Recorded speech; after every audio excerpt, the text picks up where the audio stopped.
Yes good afternoon. తమిళనాడులో సర్కార్ తీసుకున్న నిర్ణయం తెలుగు రాష్ట్రాల్లో చర్చనీయాంశంగా మారింది. దేవుడి సొమ్ము దేవుడికే అంటూ స్పష్టం చేశారు CM Vijay.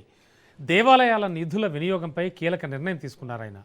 Hindu religious and charitable endowment శాఖ పరిధిలోని దేవాలయ నిధులతో చేపట్టాల్సిన ప్రాజెక్టులకు బ్రేకులు వేశారు. ఒక్కటి కాదు, రెండు కాదు, ఏకంగా 245 కోట్ల విలువైనటువంటి 46 ప్రాజెక్టులను స్టాలిన్ ప్రభుత్వం ఇచ్చినటువంటి అనుమతులన్నీ కూడా ఇప్పటి సీఎం విజయ్ రద్దు చేశారు. రాష్ట్ర వ్యాప్తంగా 115 కోట్లతో 29 కళ్యాణ మండపాలు, 130 కోట్లతో 17 కమర్షియల్ సముదాయాలను నిర్మించాలన్న నిర్ణయం నిలిచిపోయింది అర్ధాంతరంగా.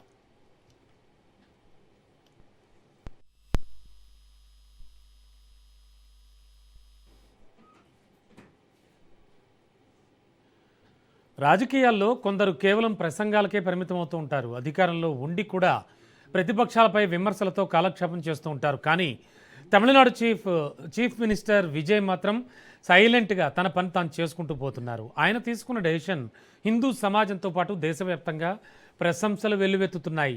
నిధుల్ని మళ్లించడం వల్ల ఆలయాలు ఆర్థికంగా దివాలా తీసే ప్రమాదం ఉందని టీవీకే సర్కార్ గుర్తించింది. అలాగే దేవుడి సొమ్ము దేవుడికే అనేటువంటి ఈ నినాదంతో అసలు వేరే కార్యక్రమాలకి వాడకూడదంటూ కూడా హిందూ ధర్మశాస్త్రాలు న్యాయస్థానాల తీర్పులను గౌరవిస్తోంది. వాణిజ్యీకరణ కంటే ఆధ్యాత్మికతకే విజయ్ పెద్దపీట వేయడం హర్షణీయమంటున్నారు భక్తులంతా.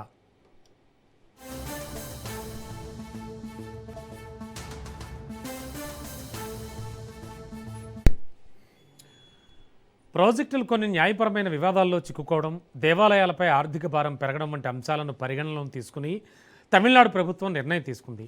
దేవాలయ నిధుల్ని వాణిజ్య కార్యకలాపాల కన్నా ఆలయాభివృద్ధి, భక్తుల సంక్షేమం, వారసత్వ పరిరక్షణ వంటి కార్యక్రమాలకు వినియోగించాలని భావిస్తున్నట్లు అధికారులు వెల్లడించారు.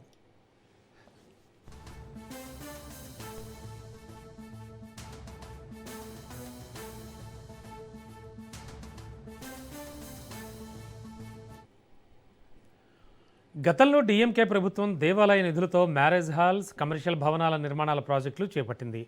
దేవాలయ ఆదాయాన్ని పెంచడంతో పాటు భక్తులకు తక్కువ ఖర్చుతో వివాహ వేదికలు అందించేందుకు ప్రాజెక్టులు చేపట్టినట్లు స్టాలిన్ చెప్పుకొచ్చారు. తాజాగా విజయ్ సర్కార్ తీసుకున్న ఈ డెసిషన్పై డీఎంకే విమర్శలు చేస్తోంది.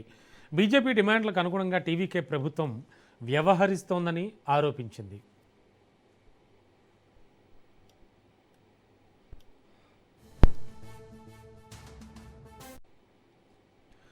ఓవరాల్గా తమిళనాడు సీఎం విజయ్ తీసుకున్నటువంటి డెసిషన్ మాత్రం సర్వత్రా చర్చనీయాంశం అవుతోంది. ముఖ్యంగా సెంటిమెంట్స్కి అలాగే సాంప్రదాయానికి పెద్దపీట వేసే తెలుగునాటైతే ఈ వార్త విపరీతంగా వైరల్ అవుతోంది, ట్రెండింగ్లో కూడా ఉంది. అసలు యాక్చువల్లీ విజయ్ గవర్నమెంట్ తీసుకున్నటువంటి డెసిషన్ కరెక్టేనా? అంటే దేవుడి సొమ్ము దేవుడికే చెందాలి అనేటువంటి నినాదం ఎంతవరకు కరెక్ట్? ఇందులో సాధ్యాసాధ్యాలు, ఈ విషయాలన్నీ కూడా మనం చర్చిద్దాం. మనతో పాటు చర్చించడానికి వెంకటేశ్వరరాజు గారు, విహెచ్పి నాయకులు స్టూడియోలో సిద్ధంగా ఉన్నారు. సార్ నమస్తే. నమస్కారం. బాగున్నారు సార్? మీరు ఇప్పుడు ఇంతవరకు నేను చెప్పిందంతా మీరు వినే ఉంటారు. ఏమనిపిస్తోంది అంటే దేవుడి సొమ్ము దేవుడికే, అందులో తప్పేం కనిపించట్లేదు. మరి మీరు దాని మీద డిబేట్ చేయాలి, చాలా విషయాలు చెప్పాలి. Yes sir. చాలా సంతోషకరమైన విషయం, ఎస్ సార్, శ్లాఘించదగిన విషయం, వేణోళ్ళ శ్లాఘించదగిన విషయం. ఒకటి చాలా సంతోషకరంగా ఉంది నిజంగా కూడా. ఎందుకు అని అంటాను, ఇవాళ అరే హిందువుల దేవతలు తప్ప, హిందువుల టెంపుల్స్ తప్ప, హిందువులు తప్ప ఇంకా వేరే వాళ్ళకి ఎవ్వరికీ కూడా, ఇతర మతస్థులు కానీ ఇతర ఆచారాలు కానీ ఇతర పడికట్టు కానీ ఎవ్వరికీ పట్టదు. దేవుళ్ళ దగ్గర వచ్చేటువంటి సొమ్ము ప్రజలకు ఉపయోగించాలి అంటే ఒక్క విషయం ఆలోచిస్తే, అంటే ఎంత దారుణంగా ఈ ఓపిక అనేటువంటిది హిందువులకే ఉందా అనేటువంటి ప్రశ్న ఒక్కోసారి తలెత్తుతుంది. సహనాన్ని పరీక్షిస్తున్నారా అనేటువంటిది కూడా ఉంటుంది. అదొకటి. రెండవ విషయం ఏంటంటే, ఇవాళ అనేకమైనటువంటి మస్జిదులు ఉన్నాయి, అనేకమైనటువంటి చర్చిలు ఉన్నాయి, కొన్ని వేల కోట్లు వస్తున్నాయి, 100 కోట్లు కూడా కాదు, వేల కోట్ల ఇన్కమ్ వస్తుంది. వక్ఫ్ ల్యాండ్స్ ఆల్సో. ఈ వక్ఫ్ ల్యాండ్ అయితే ఏంది, ఇవి third in India. Not a joke అండి. అంటే గవర్నమెంట్ తర్వాత ఇది అన్ని ఆస్తులు ఉన్నటువంటిది ఏదైతే ఉందో వాటిని ఒక్క పైసా ఖర్చు పెడుతున్నారా సామూహికమైనటువంటి పరిస్థితులలో? నెంబర్ 2, ఇంకొక విషయం ఏంటంటే, అత్యంత దారుణమైనటువంటి హేయమైనటువంటి విషయం ఏంటంటే, సెక్యులర్ అనేటువంటి పదంతో ఇవాళ టీఎస్పిఎస్సి ఉందండి. అంటే ఇదివరకు ఏపీపీఎస్సి ఉండే, ఇప్పుడు టీఎస్పిఎస్సి ఉంది. టీఎస్పిఎస్సి నుంచి గ్రూప్ 4లో వాళ్ళు సెలెక్ట్ అవుతారు. వాళ్ళు ముస్లిమ్సా, క్రిస్టియన్సా, లేకపోతే ఏ రిలీజియన్ అనేటువంటిది తెలియదు విషయం. అటువంటి వాళ్ళని తీసుకొచ్చి అందులో పనిచేయడానికి ఈవోలను పెడతారు. అంటే సపోజ్ చెప్తున్నా, ఈవో ర్యాంక్ దాకా వస్తారు వాళ్ళు. అటువంటప్పుడు అక్కడ దేవీ దేవతల యొక్క ఏదైతే పురాణ కాలం నుండి వచ్చేటువంటి ఏవైతే ఉన్నాయో, ఇవాళ కొన్ని ఆగమాలు ఉన్నాయి. పాంచరాత్రం ఉంది, అంటే వైఖానసం ఉంది. ఇటువంటి ఆగమాల ప్రకారంగా అక్కడ పూజాధికారులు జరుగుతూ ఉంటే ఈ వచ్చినటువంటి ఈవోకి కానీ అక్కడ పనిచేస్తున్నటువంటి స్టాఫ్కి కానీ ఆ దేవుడు ఏ దేవుడు, అక్కడ ఉన్నటువంటి ఆ పవర్ ఏంటి, స్థల పురాణం ఏంటి, ఇవన్నీ ఎవ్వరికీ తెలియదు. కానీ వాళ్ళు ఏమంటాడంటే, అవునండి I'm working, they are giving the salary అనేటువంటి పద్ధతిలో పోతున్నది. ఇంకొక విషయం తర్వాత ఇప్పుడు అదే మనం కంపేర్ చేస్తే ఒక్కరు హిందువునన్న ఒక ఏది క్రిస్టియానిటీలో కానీ అంటే తర్వాత ఇటు మసీదులలో కానీ పెట్టుకుంటారా? నెవ్వర్. ఇవాళ మక్కాకు పోవాలంటే వాడు ఎంత 16 కిలోమీటర్లు 17 కిలోమీటర్ దూరంలోనే ఆగిపోవాలి వాడు. నో ఎంటరింగ్ విషయం చెప్తున్నాను. ఈ మదీనాకు కానీ మక్కకు కానీ ఎక్కడికి వెళ్ళినా అంటే ఏంటి, వాళ్ళకు రూలు మనకు రూలా? ఇవాళ సెక్యులర్ అనేటువంటి పదంలో మరి అందరు సమానమే కదా. మరి అందరు సమానమైనప్పుడు మన దేవి గుళ్ళు గోపురాలు ఎందుకు సపరేట్? మన దేవీ దేవతలు మన టెంపుల్స్ను మనమే కాపాడుకుందాం. మనం ఇవాళ ఇంకో ఉదాహరణ అండి, ఇవాళ శారదాపీఠం ఉంది, ఇవాళ కంచిపీఠం ఉంది, ఇవాళ శృంగేరి పీఠం ఉంది, అనేకమైనటువంటి పీఠాలు ఉన్నాయి. లక్షలాది కోట్లాది రూపాయలు ఏవైతే ఉన్నాయో అవి బ్రహ్మాండంగా సద్వినియోగం అవుతున్నాయి. ఒక్క రోజున పేపర్లు వచ్చిందా అండి? ఇవాళ కంచి మఠం కానీ, ఇవాళ శృంగేరి మఠం కానీ, ఇవాళ శారదాపీఠం కానీ ఇంకా అవన్నీ కాదు, ఇంకా నార్త్లో అయితే బ్రహ్మాండమైనటువంటి పీఠాలు ఉన్నాయి, కొన్ని లక్షల కోట్ల రూపాయల పీఠాలు ఉన్నాయి. మరి అవన్నీ ఒక్క రోజు మీరు అంటుంది పక్కా 100% కరెక్ట్. కానీ DMK government, last time government Stalin గారు ఏమంటున్నాడంటే, ఇప్పుడు ఆలయాల ఆదాయాన్ని పెంచడానికి కానీ, అలాగే భక్తులకి తక్కువ ధరకే కళ్యాణ మండపాలు అందిస్తున్నాం మేము, అలాగే వీటన్నింటికి అంటే కమర్షియల్ కాంప్లెక్స్ ఇవన్నీ కూడా నిర్మించడంలో తప్పే ఉంది, మళ్ళీ ఆదాయం అంతా కూడా ఇక్కడికే కదా ఇస్తాం. ఇక్కడ అటువంటిది కాదండి, అది పబ్లిక్ బేస్లలో కట్టుకుంటూ మళ్ళీ ఒకటి ఏంటంటే ఆ పార్కింగ్ ఏది అపార్ట్మెంట్స్ అట్ అవి పార్కింగ్కు వందలాది కార్లు పార్కింగ్ పెట్టడానికి అక్కడికి వచ్చే అంటే విషయం చెప్తున్నాను, అక్కడికి వచ్చేటువంటి భక్తులు ఎవరు, ఎంతమంది వస్తారు, దాని కెపాసిటీ ఏంటి, అవన్నీ చూసుకోవాలి కదా. ఈ మల్టీ స్టోరీడ్ పార్కింగ్ ప్లేసెస్ ఎందుకు వీళ్లకు? నెంబర్ 1. నెంబర్ 2, 275 కోట్ల రూపాయల వర్త్ ఆఫ్ కన్స్ట్రక్షన్స్ ఆయన పోయిన స్టాలిన్ తీసుకున్న తర్వాత అవన్నీ దేనికి పనికొస్తున్నాయంటే పబ్లిక్ ప్రాపర్టీస్కు, దేవి అంటే భక్తులకు కాదు. నేను ఒక చిన్న ఉదాహరణ చెప్తాను, అంటే ఆలయాలకు సంబంధించి కాదు ఆలయ సంబంధించి కాదు. ఇంకొక విషయం కూడా, ఇవాళ దేవుని దగ్గరికి వచ్చేవాళ్ళు ఎవరండి? ఆ దేవుని మీద ఉండేటువంటి భక్తితో, విశ్వాసంతో, తర్వాత ఐహికమైనటువంటి బాధలు ఉంటే పోగొట్టు స్వామి అని చెప్పి దండం పెట్టుకొని ముడుపు కట్టుకొని, ఒక సంవత్సరం క్రితమో, ఒక 3 సంవత్సరాల క్రితమో, 2 సంవత్సరాల క్రితమో ముడుపు కట్టుకొని ఆ ముడుపుని తీసుకొచ్చి వాళ్ళ యొక్క తీరగానే వచ్చేసి దాంట్లో వేస్తారు. అంటే ఎంత పవిత్రమైనటువంటి అండి. అవి ఎవరికి వాడాలి? నా భక్తులకు, నా దేవుడు భక్తులకు, నా భక్తులకు వాడాలని దేవుని కూడా ఉంటుంది, మనకు కాదు, ఒక దేవుని కూడా ఉంటుంది. విషయం చెప్తున్నాను. అటువంటిది వీళ్ళు పబ్లిక్, అసలు గవర్నమెంట్ ఎందుకు ఇక మరి నువ్వు ఇక్కడి నుంచి తీసుకుంటూ నువ్వు పబ్లిక్ ఖర్చు పెడితే మరి నువ్వు ఎందుకున్నావు? నువ్వెందుకు ఏది పన్నులు వసూలు చేస్తున్నావు? సార్ ఓకే, 245 కోట్ల ప్రజాధనం అఫ్ కోర్స్ అది కూడా ప్రజలు అఫ్ కోర్స్ భక్తుల రూపంలో వేస్తున్నది. మీరు చెప్పినట్టు 245 కోట్ల ప్రజాధనం, 46 ప్రాజెక్టులు, నాట్ ఏ జోక్. అంటే ఇప్పటి వరకు కూడా ఒక ప్రభుత్వం ఇంతవరకు అమలు పరుస్తున్నటువంటి ఆ ప్రాజెక్టులకు వెచ్చించిన ధనం కానీ, సమయం కానీ అదంతా మరి ఇప్పుడు వృధా అయిపోయినట్టు కదా. అంటే గ్రాడ్యువల్లీ ఒక డెసిషన్ తీసుకుంటే బాగుంటుందా? ఇలా వృధా అవుతుంది. ఎందుకు వృధా అవుతుంది? If you are having capacity, నువ్వు గవర్నమెంట్ నుంచి తీసేయి, నువ్వు ఇస్తున్నటువంటి శిస్తులు పన్నుల నుంచి నువ్వు కేటాయించు. అనేకమైన డిపార్ట్మెంట్లు ఉన్నాయి, ఆ డిపార్ట్మెంట్ల నుంచి ఇవాళ R&B ఉంది, ఇవాళ పంచాయతీరాజ్ ఉంది, వీటన్నిటి నుంచి కన్స్ట్రక్షన్ ఏదైతే ఉందో construction under R&B, roads and building స్థితిలో వస్తుంది.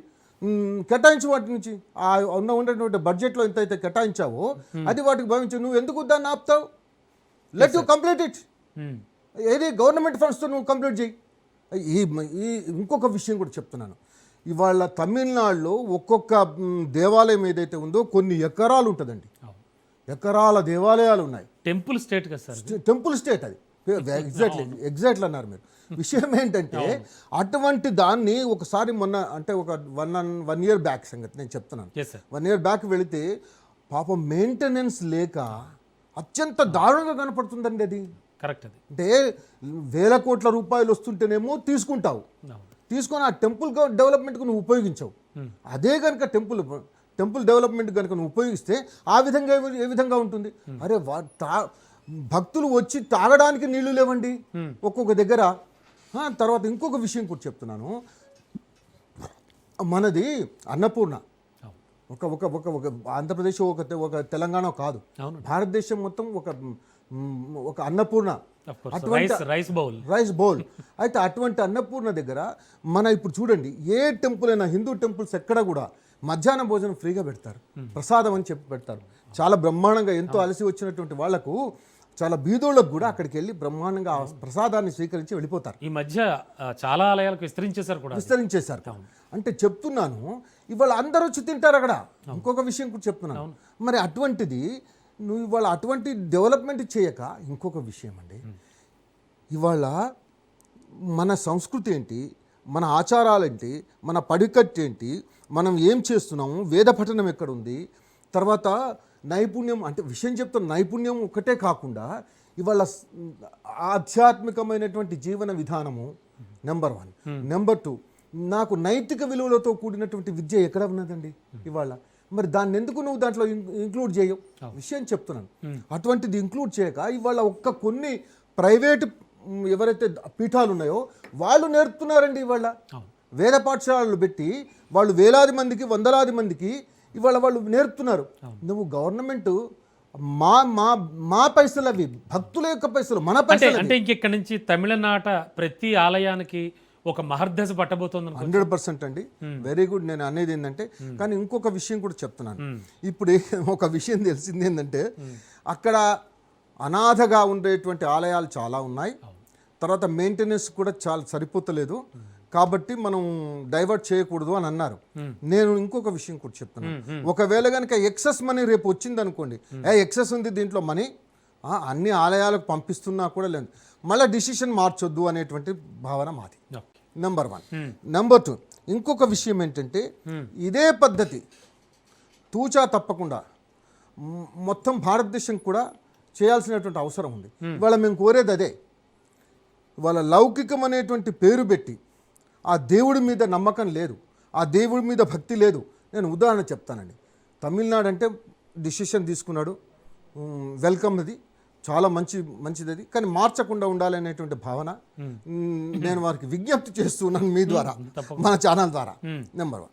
ఇంకొక విషయం ఏంటంటే, ఇక్కడి పరిస్థితి చూస్తే వాళ్ళ పరిస్థితి ఏందండి, ఇవాళ మన తెలుగు రాష్ట్రాల్లో ఇవాళ 6 భాగాలుగా విడగొట్టి ABCDEF అని చెప్పేసి విడగొట్టి ధూపదీప నైవేద్యాలకు కొరగా అనేటువంటిది ఏదైతే ఆలయాలు ఉన్నాయో వాటిని వదిలిపెట్టేశారు. వాటిని చూసే నాదుడు చాలా ఉన్నాయి, చూసే నాదుడు లేడు.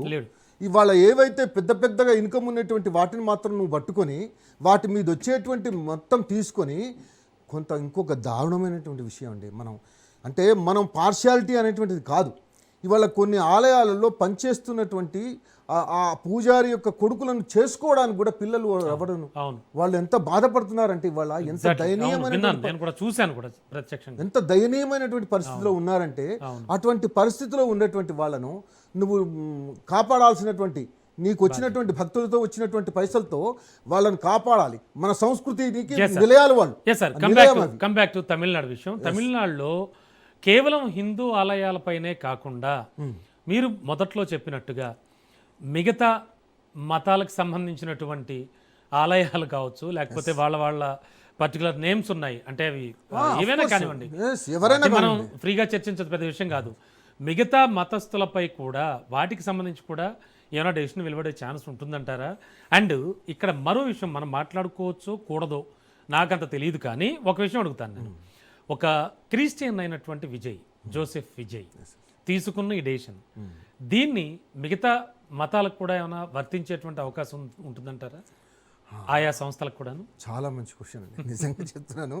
అంటే ఒక్క విషయం ఏంటంటే, ప్రస్తుత పరిస్థితులలో, అంటే నేను ఓపెన్గా చెప్తాను, మీరు ఓపెన్గా అడిగారు కాబట్టి అంతే అంతే, మనం ఖచ్చితంగా ఓపెన్గా చెప్పాల్సి ఏంటంటే మన అందరూ ప్రేక్షకులందరూ తెలియాల్సిన అవసరం కూడా ఉంది. అందుకే ఎందుకంటే చాలా ఆలయాలు అత్యంత దారుణమైనటువంటి పరిస్థితుల్లో తమిళనాడులో ఉన్నాయి.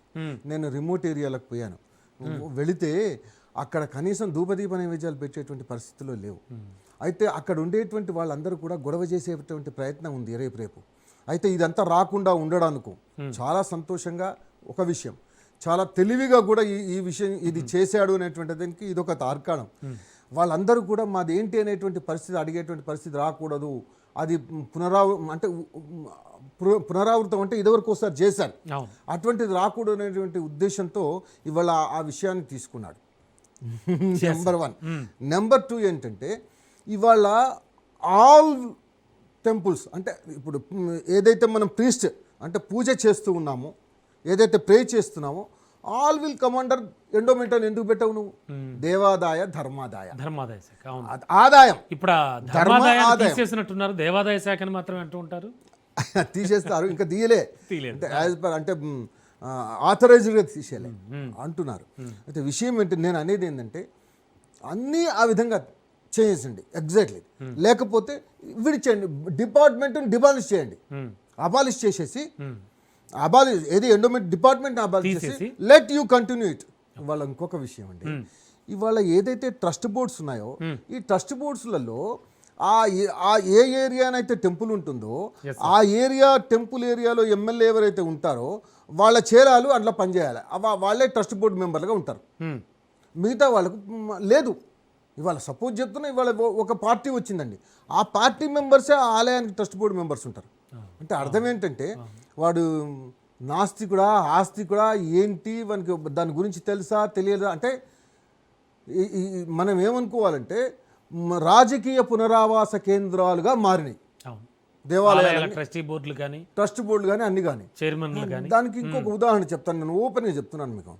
ఇవాళ assistant executive officer in Tirumala Tirupati దేవస్థానం ఒక లేడీ రోజు ముందు నుంచి రాక వెనుక నుంచి వచ్చి ఆమె సీట్లో కూర్చుంటుంది. అయితే మీలాంటి వాళ్ళు తెలుగు వాళ్ళు ఉంటారు కదండి, గమనించిండ్రు ఎవరో, గమనించి ఏమ్మా నువ్వు ముందు నుంచి రాకుండా వెనుక నుంచి వచ్చి కూర్చుంటున్నావు నీ సీట్లో, ఏంటి దీని అర్థం ఏంటి అని అడిగిండు ఆయన.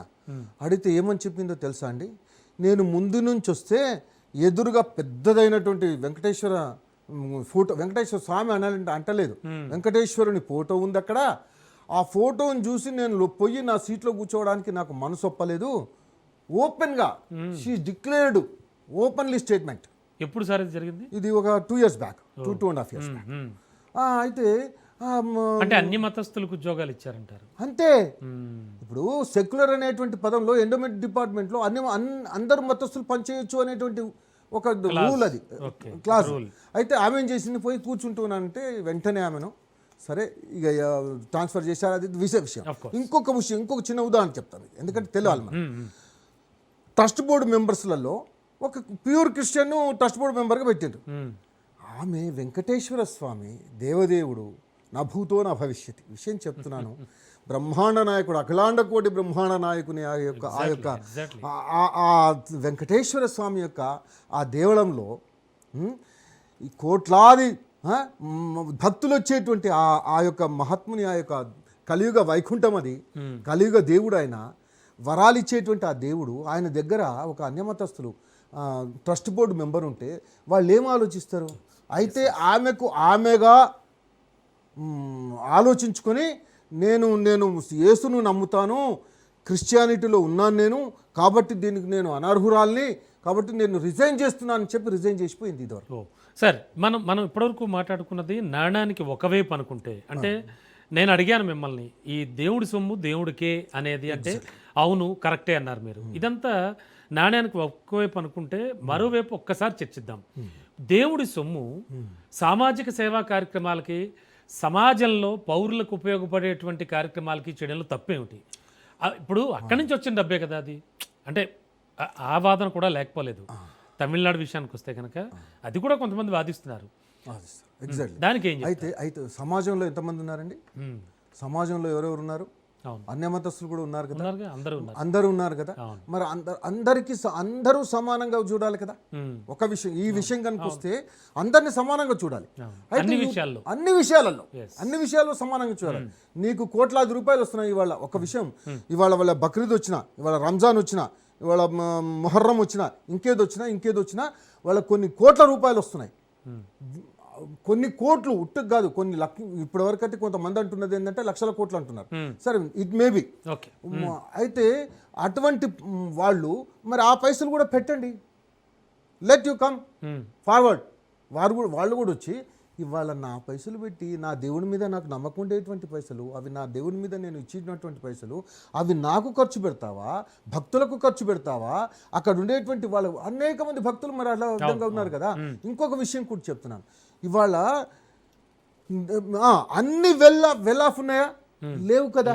మరి అట్లాంటప్పుడు కొన్ని విషయాలలో, కొన్ని తండాలలో మత మార్పిడులు జరుగుతున్నాయి. ఏ విధంగా జరుగుతున్నాయి మత మార్పిళ్ళు? వాళ్ళకి ఏదో ప్రలోభ పెట్టి ఏదో చెప్పి అక్కడ పోయి ఒక క్రిస్టియన్ అది ఒక 10 ఇండ్లు ఉండవు ఒక ఊళ్ళో, ఒక 5 ఇండ్లు ఉండవు ఒక ఊళ్ళో, ఒక చర్చ్ వెలుస్తుంది. విషయం చెప్తాను, ఎట్లా వెలుస్తుంది? వాళ్ళకు ఉండేటువంటి పైసలు ఆ విధంగా వాళ్ళు ఖర్చు పెడుతున్నారు. మరి మేము మా తండాలలో మా దేవుళ్ళని పెట్టుకోవద్దా? మా లేని వాళ్ళ దగ్గర మా దేవుడు వెళ్ళొద్దా? అక్కడ మేము ఆ పైసలు ఏదైతే ఉన్నాయో ఇవాళ తిరుపతికే వచ్చినాయి అనుకోండి, 3,500 కోట్ల రూపాయలకు పైగా పర్ ఇయర్ వెంకటేశ్వర స్వామికి వస్తున్నాయండి. మరి ఆ పైసలన్నీ ఇవాళ నిజంగా చెప్పాలంటే అంతమంది అవసరమే లేదండి అది. ఇవాళ ఇంకోటి, అక్కడ బోర్డు మెంబర్స్ కాగానే వాళ్ళకు ఏదో పెద్ద కిరీటం వచ్చినట్టు ఫీల్ అవుతుంటారు వాళ్ళు. అసలు నేను సేవకుణ్ణి, నేను ఆ దేవుడికి నేను సేవ చేయడానికి నేను ఇక్కడ మెంబర్గా అయ్యాను అనేటువంటి భావన ఉండేటువంటి వాళ్ళు ఎంతమంది అండి? ఒక విషయం. ఓకే, చెప్పండి. తర్వాత నేను అనేది ఏంటంటే ఇప్పుడు అటువంటి ఇవాళ తమిళనాడు అంటే ఇవాళ అనౌన్స్మెంట్ చేశాడు, అది ఇంప్లిమెంట్ అవుతుంది. ఆ ఇంప్లిమెంట్ అయినప్పుడు ఎంత బ్రహ్మాండంగా ఉంటుందో చూడండి. అయితే వాటిని కూడా నేను ఐఎమ్ రిక్వెస్టింగ్ హిమ్, ఎవరైతే సీఎం ఏమంటున్నారో, ఎక్కడైతే ఎక్సెస్ మనీ ఉంటుందో ఆ మనీ తీసి యూ డెవలప్ అదర్ ఏది టెంపుల్స్, ఏదైతే ధూపదీప నైవేద్యాలు లేనటువంటి టెంపుల్స్ ఏవైతే ఉన్నాయో వాటిని డెవలప్ చేయడానికి మీరు ఉపయోగించండి అని చెప్పి నేను ఐఎమ్ రిక్వెస్టింగ్ హిమ్. ఓకే అండి, చివరిగా క్లుప్తంగా నాకు ఒక ముక్క చెప్పండి. తమిళనాడులో సీఎం తీసుకునే డెసిషన్ తెలుగు రాష్ట్రాలపై ఏమైనా, తెలుగు రాష్ట్ర ప్రభుత్వాల మీద ఏమైనా ఎఫెక్ట్ పడే ఛాన్స్ ఉందా? ఎఫెక్ట్ పడాలి. ఇక్కడ కూడా భక్తులందరూ కూడా ఎదురు తిరగాల్సినటువంటి అవసరం ఉంది. అక్కడ ఎట్లయితే అనౌన్స్ చేశాడో ఇక్కడ మా దేవుళ్ళకి మా భక్తులు ఇచ్చినటువంటి ఆ కానుకలు ఏవైతే ఉన్నాయో, మా భక్తులు ఇచ్చినటువంటి ఆ ధనం ఏదైతే ఉందో మాకు ఖర్చు పెట్టండి అని చెప్పేసి సామాన్య భక్తులు కూడా ముందుకు రావాల్సినటువంటి అవసరం ఉంది. ఇవాళ అందరు సీఎంలను నిలదీసి అడగాల్సినటువంటి అవసరం భక్తుల మీద ఉంది, అన్ని భక్తుల మీద, అంటే హిందూ భక్తుల మీద. నేను ఐఎమ్ రిక్వెస్టింగ్ దమ్, భక్తులను కూడా నేను రిక్వెస్ట్ చేస్తున్నాను, మీరు ముందుకు రండి. ఒక విశ్వ హిందూ పరిషత్, ఒక ఆర్ఎస్ఎస్, ఒక బీజేపీనో కాదు, సమాజం మొత్తం ఒకటి, కానీ సమాజం మొత్తం ఒకటైపోయి మీరు మనం అడగాల్సినటువంటి పరిస్థితి ఉంది. ఇవాళ ఆ పైసలు తీసుకొని వాళ్ళు మసీదులు రెనోవేట్ చేస్తారు. అంటే తెలుగు రాష్ట్రాల మీద, రాష్ట్ర ప్రభుత్వాల మీద కూడా ఎఫెక్ట్ పడే అవకాశం 100% పడాలి. రైట్ సార్, అందరూ గ్రహించాలి, భక్తులందరూ కూడా గ్రహించాలని నేను మరొకసారి మనవి చేస్తున్నాను. Sure sir, thank you sir. ఇటువంటి డిబేట్ చేసినందుకు మీకు నిజంగా కూడా మీ ఛానల్ వారికి మీకు కూడా థ్యాంక్స్ చెప్తున్నాను నేను. Right sir, thank you so much. మీ అభిప్రాయాలు తెలియజేసినందుకు. ఇది వాళ్ళ స్పెషల్ డిబేట్. చూస్తూనే ఉండండి రాజ్ న్యూస్.